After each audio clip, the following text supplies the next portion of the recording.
Ni siku ya 9 ya mwezi Februari mwaka 2026. Matumaini yangu kwamba buheri wa afya, wiki yako ni kuanzia vyema popote pale ambapo unatazama KTN. Karibu sana kwenye taarifa hizi ambapo leo hii nikimshikia zamu mwenzangu Hadia Wasiwa. Tutakuwa tukizungumzia masuala ya siasa leo hii baadaye mwendo wa saa 5:30 hivi kuweza kufahamu mirindimo ya siasa. Je, siasa ambazo zinarindimwa humu nchini zitakuwa na masuala hasi au chanya baadaye? Manake tumeyaona mengi. Wiki jana tumemwona Marjan Hussein Marjan akijiuzulu kama afisa mkuu mtendaji wa tume ya uchaguzi IEBC. Vile vile kuna mengi ambayo yamefanyika.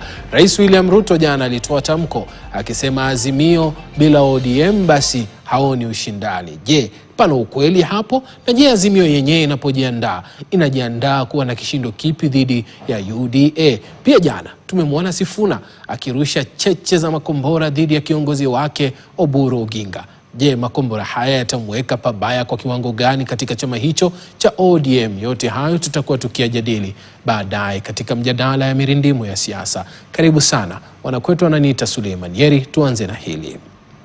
Baadhi ya wafanyabiashara katika soko kuu la Kakamega wanakadiria hasara kubwa baada ya moto kuzuka na kuteketeza bidhaa zao. Moto huo unadaiwa kuanza katika karakana ya kutengeneza mashini ya kukata miti kushika moto na kuteketeza maduka, vibanda pamoja na gari moja. Hata hivyo, wakazi wakiongozwa na mwakilishi wa wadi ya Sheiwe Moses Musundi na kiongozi wa wafanyabiashara wa Jua Kali Joseph Oholo wametoa wito kwa gavana wa Kakamega Fernandes Barasa kuwatimua wafanyikazi wa kitengo cha mikasa kwa kuzembea kazini.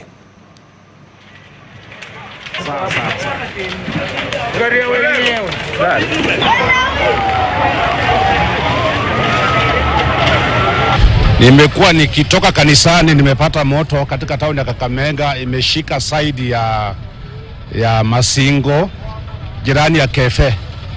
So tumekuwa pale, vitu vinaendelea kuungua na kuna county government ni town katikati ya town. So nina malalamishi ya kwamba hii vitu vinafanyika na tuko town. Ingekuwa reserve ingekuaje? Gari imeungulia ndani, mashini ya power saw na mali mingi sana wananchi imeungulia ndani. Nimekuja na nikapigia gavana wetu na gavana naye akapigia watu yake wazima moto, lakini hao watu tumepata ya kwamba wako na ulegevu sana kazini kwa sababu hawasemi kama magari zao ziko na shida. Sasa zile shida imepatikana ndio wanasema ya kwamba magari zao zimeharibika. Waitwe wakuja waeleze ni kwa nini magari za kudili na mambo ya kuzima moto ziko kwa garage kwa huu muda wote na hakuna hata moja inatembea.